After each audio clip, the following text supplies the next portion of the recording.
D students, last class में हमने observation देखा था और उसमें देखा था कि डिफरेंट मटीरियल्स जो अगर आर डी ट्रांस कलरलेस हैं तो उनमें कलर कैसे, उनको कैसे कलरफुल बनाया जा सकता है। अब आज के लेक्चर में हम देखते हैं opacity and translucency in insulators. Opacity and translucency in insulators, इनको हम पहले डिफाइन कर चुके हैं। तो कि कुछ हमारे पास काफ़ी डाई इलेक्ट्रिक मटीरियल्स हैं कि जो ओपेक होते हैं और कुछ ट्रांसलूसेंट होते हैं। इस तरह अब कोई मटीरियल अगर को हम उसको ओपेक या ट्रांसपेरेंट बना सकते हैं, मीन कि अगर वो मटीरियल ऑलरेडी क्या है वो ट्रांसपेरेंट है तो उसको ओपेक और ट्रांसपेरेंट बना सकते हैं। डिपेंड करता है कि उसकी वो ट्रांसमिशन और रिफ्लेक्शन प्रॉपर्टीज़ क्या हैं। ठीक है, इस तरीके से अगर एक ट्रांसमिटेड बीम जब किसी मटीरियल में लाइट होती है, किसी मटीरियल में इंटरसेक्ट होती है, तो वो उस मटीरियल में जाके उसकी जो डिफरेंट बाउंड्रीज़ हैं या डिफरेंट इंटरफेसेस आते हैं तो वहाँ से वो स्कैटर करती हैं। अब लाइट अगर उसके अंदर ही स्कैटर कर रही है डिफरेंट डायरेक्शन में तो वो ऑब्जर्व हो जाएगी और वो मटीरियल क्या हो जाएगा, वो ओपेक हो जाएगा या ट्रांसल्यूट हो जाएगा। उसमें मैक्सिमम लाइट अगर ऑब्जर्व हो रही है, बहुत कम उसमें से डिफ्लेक्ट होती है, तो वो जितनी ज़्यादा लाइट ऑब्जर्व होगी फिर वो एज एक वो उसकी ओपेसिटी बढ़ती जाएगी। अब जो इंटरनल स्कैटरिंग है वो डिपेंड करती है, उसके डिफरेंट सोर्सेज हैं, वो डिपेंड करती है कि उस मटेरियल की क्रिस्टलिटी कितनी अच्छी है। जो अगर आप बिल्कुल सिंगल क्रिस्टल मटेरियल है या पॉली क्रिस्टाइन मटेरियल है। अगर पॉली क्रिस्टाइन मटेरियल है हमारे पास, पॉली क्रिस्टाइन मटेरियल कौन से थे कि अगर ये पूरा मटेरियल है तो उसमें डिफरेंट ग्रेन्स होते हैं। ये ग्रेन्स थे डिफरेंट, तो इसमें हर ग्रेन में एटम्स की ओरिएंटेशन अपनी होती है, इसलिए ये डिफरेंट ग्रेन्स है। अब इसमें एटम्स की ओरिएंटेशन अपनी होगी, इसमें अपनी होगी, इस तरह एटम इस तरह लाइन होंगे, इसमें इस तरह लाइन होंगे, इसमें किसी और डायरेक्शन में। तो जब लाइट इसमें पास करती है इस मटेरियल में, ठीक है, लाइट जब यहाँ से पास करेगी इधर कोई भी लाइट, तो वो अब इसमें हर इस ग्रेन का अपना रिफ्लेक्टिव इंडेक्स होगा, इसका अपना होगा, इसका अपना होगा। तो लाइट जब यहाँ से इस बाउंड्री पे आएगी तो वो इधर स्कैटर कर जाएगी इस डायरेक्शन में, इसमें आएगी तो क्योंकि हमें पता है कि जब दो डिफरेंट रिफ्लेक्टिव इंडेक्स के मीडियम की सरफेस पे लाइट फायर करती है तो वो स्कैटर कर जाती है और अपनी डायरेक्शन चेंज हो जाती है।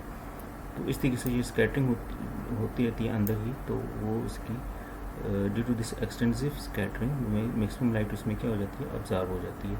यही अगर मे बी कि सिंगल क्रिस्टल मटेरियल होता, इस तरह सिंगल क्रिस्टल होता, तो उसमें मैक्सिमम लाइट क्या करती है, उसमें से ट्रांसमिट कर जाती है, क्योंकि उसमें स्कैटरिंग बहुत कम होगी अंदर। स्कैटरिंग से क्या हो रहा है, डायरेक्शन चेंज हो रही है ना, तो वो अंदर ही डायरेक्शन चेंज होते ही मटेरियल लाइट या इलेक्ट्रोमैग्नेटिक वेव ऑब्जर्व होती रहती है।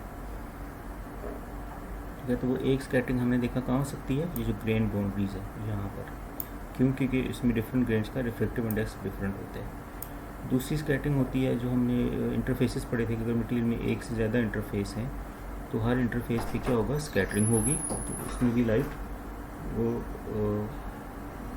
डिफरेंट डायरेक्शन में स्कैटर कर जाएगी और ऑब्जर्व हो जाएगी। अब स्कैटरिंग भी एक रीज़न है, सॉरी जो इंटरफेसेस होते हैं डिफरेंट,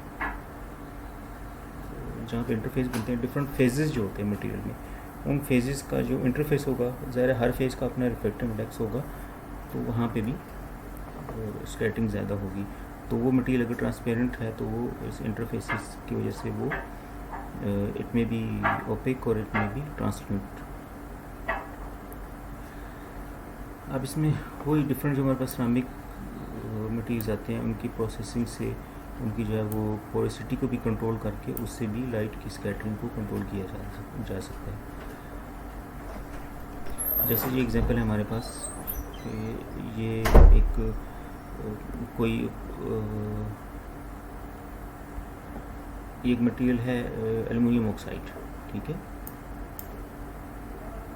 एक एल्युमिनियम ऑक्साइड है। इसकी देखिए तीन आपको ये डिफरेंस नज़र आ रहा है तीनों में, तीनों एल्युमिनियम ऑक्साइड है।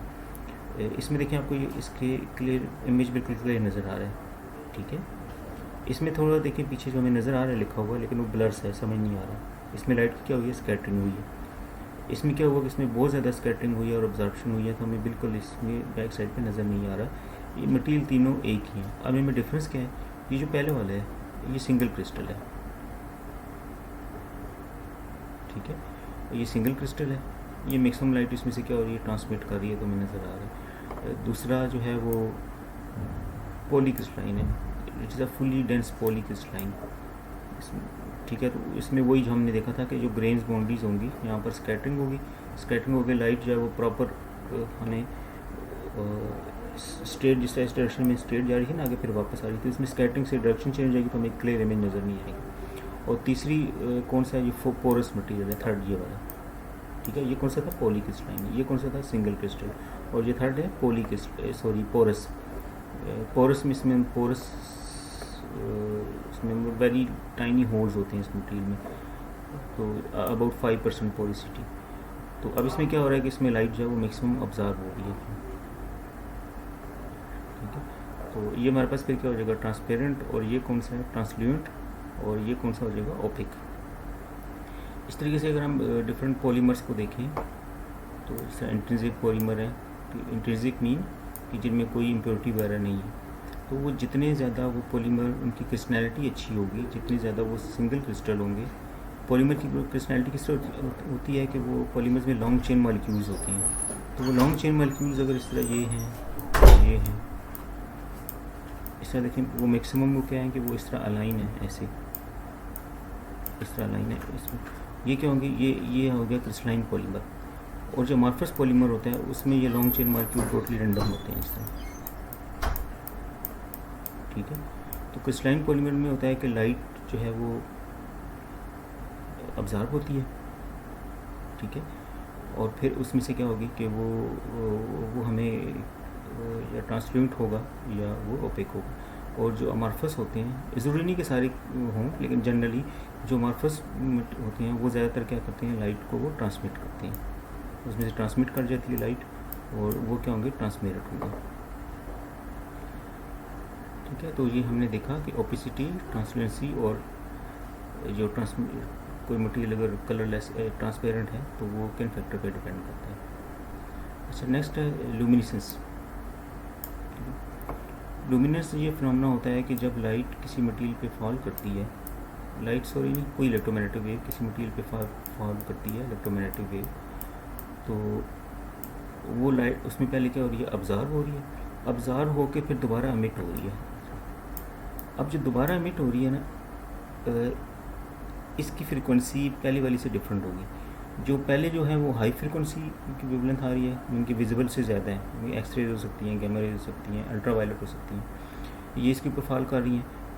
पहले ऑब्जर्व होकर ज़रा वो इलेक्ट्रॉन हाई स्टेट पे चले जाएंगे, फिर वो दोबारा जब इलेक्ट्रॉन नीचे आएंगे तो जो नई हमारे पास वेव एमिट हुई हैं उनकी फ्रीक्वेंसी इससे डिफरेंट है और वो विजिबल में है, ठीक है। मुझे ऑलरेडी थी वो विजिबल नहीं थी, हाई फ्रीक्वेंसी की थी, लेकिन जो वेव दोबारा एमिट हुई है वो विजिबल में है। इस फिनोमेना को क्या कहते हैं, लुमिनेसेंस, ठीक है। और मीन की जो नई हमारे पास फोटॉन एमिट हो रहे हैं उनकी एनर्जी 1.8 से 3.1 इलेक्ट्रॉन वोल्ट के रेंज में है। तो बेसिकली जो रिमेनिंग एनर्जी होती है वो एज ए हीट एनर्जी उस मटेरियल में जब ऑब्जर्व हो जाती है, तो जैसे हमने देखा था ना कि जो इलेक्ट्रॉन जब वापस डी एक्साइट होता है, वापस आता है, तो वो फोनान भी एमिट कर सकता है और विजिबल भी फोनान भी एमिट कर सकता है और फोटॉन भी एमिट कर सकते हैं। अच्छा, अब इसमें लुमिनेसेंस की दो टाइप हैं। तो जिस तरह जो हमारे पास ये वैलेंस बैंड, जो कंडक्शन बैंड है, और इलेक्ट्रॉन जो अगर ऊपर जंप करके जाता है वो थोड़ी देर बाद क्या होगा, जो वापस नीचे आएगा।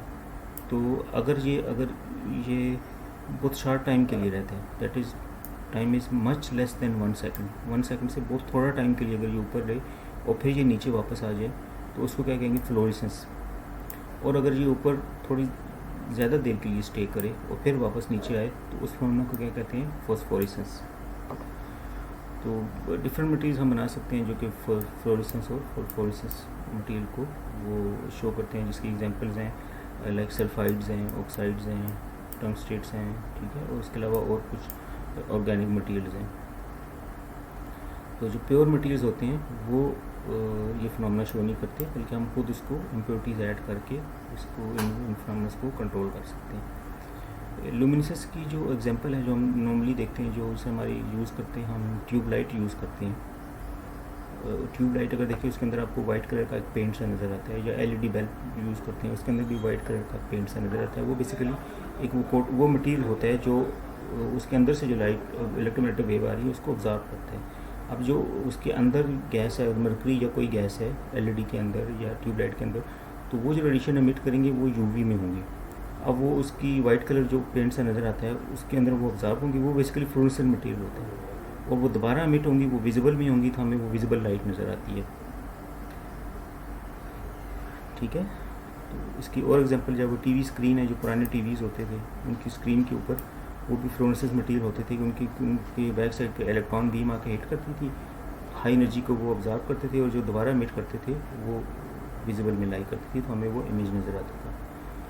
इस तरीके से इन मटेरियल को हम यूज़ कर सकते हैं डिफरेंट एक्सरेज में, गैमा रेज में, उनकी डिटेक्शन में यूज़ कर सकते हैं कि डेफिनेटली ये एक्सरेज और गैमा रेज को ऑब्जर्व करेंगे। जब भी इनके ऊपर एक्सरेज पड़ेंगी या गैमा रेज ऑब्जर्व करेंगे, जो नहीं एमिट करेंगे वो विजिबल में लाई करेगी, तो हमें पता चलेगा कि ये एक्सरेज वहाँ हैं और उनकी हम इंटेंसिटी निकाल सकते हैं। ठीक है, तो आज की क्लास में हमने अभी तक हमने लुमिनिसेंस कर लिया, तो नेक्स्ट टॉपिक है वो फोटो कंडक्टिविटी। फोटो कंडक्टिविटी ये होती है कि लाइक ये अगर वैलेंस बैंड है, कंडक्शन बैंड है, यूजली अगर इसके ऊपर कोई इलेक्ट्रोमैग्नेटिक वेव आती है, मतलब विजिबल लाइट अगर इसके ऊपर आती है, यूजली विजिबल ज़्यादा होती है, ये IR भी हो सकती है, UV भी हो सकती है, तो वो इलेक्ट्रॉन को जंप करके ऊपर ले जाएंगे। अब ये क्या होगा कि जितनी ज़्यादा लाइट पड़ेगी उतने ज़्यादा इलेक्ट्रॉन जंप करके वैलेंस से कंडक्शन बैंड में चले जाएंगे, तो कंडक्शन बैंड में नंबर ऑफ़ इलेक्ट्रॉन ज़्यादा हो जाएंगे। इसका मतलब है कि उस मटेरियल की कंडक्टिविटी बढ़ जाएगी, क्योंकि कंडक्शन बैंड में जितने ज़्यादा इलेक्ट्रॉन्स हों उतनी ज़्यादा कंडक्टिविटी ज़्यादा होती है। ठीक है, अब इलेक्ट्रॉन भी बढ़ जाएंगे, अगर होल भी बढ़ जाएंगे, तो दोनों से क्या होगा कि वो कंडक्टिविटी इंक्रीज़ हो जाती है।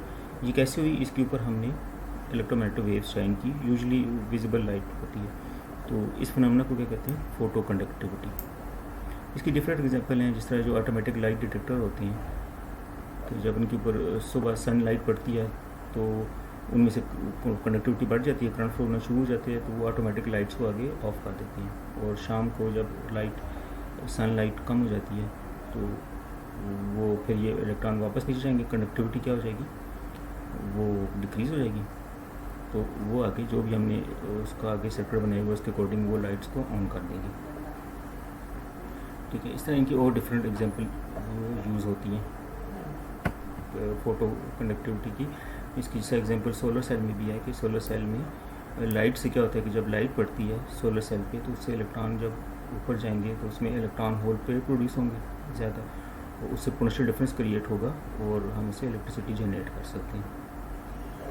ठीक है, तो ये आज के लेक्चर में हमने ओपेसिटी, ट्रांसल्यूसी, ट्रांसमिशन और लुमिनिसेंस और फोटो कंडक्टिविटी का स्टडी कर लिया। Okay, thank you very much.